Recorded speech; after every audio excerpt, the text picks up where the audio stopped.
technically, we don't have the jurisdiction of these articles of impeachment already because we returned it. So, bakit pa natin magpapatuloy tayo sa pagbigay ng sampina sa respondent kung binalik natin? Siguro kung mabalik na yun sa atin, saka pa tayo magpapatawag ng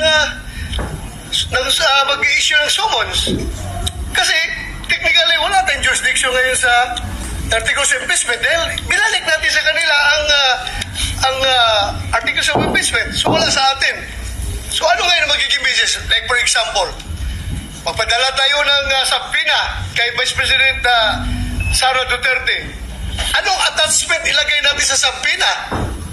Articles of impeachment should be attached to the sampina. So, anong personality natin to attach sa sampina na ang sampina ay binalik natin sa House? So, technically, we don't have jurisdiction over the articles of impeachment. That's my humble understanding. Again, I am not a lawyer, Mr. President. Senator, nag-iisip lang. I'm just guided by the Holy Spirit, Mr. President. To be honest, Holy Spirit is guiding me all the time. Thank you, Mr. President. Mr. Presiding Officer.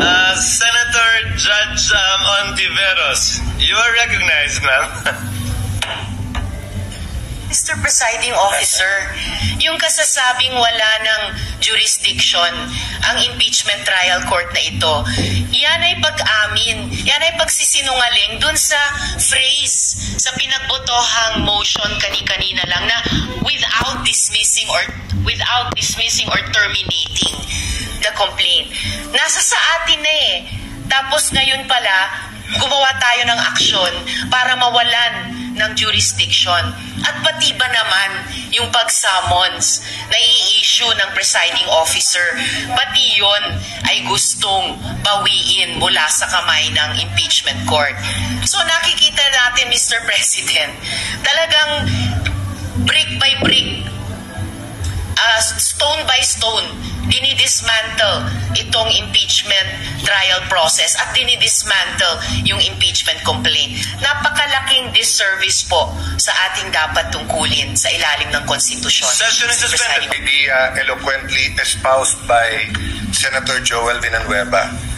Sabi po sa Section 88 of Rule 30 of the Rules of the Senate, the sponsor or any motion or measure, the sponsor of any motion or measure may withdraw or modify it before its amendments or resolution or before a nominal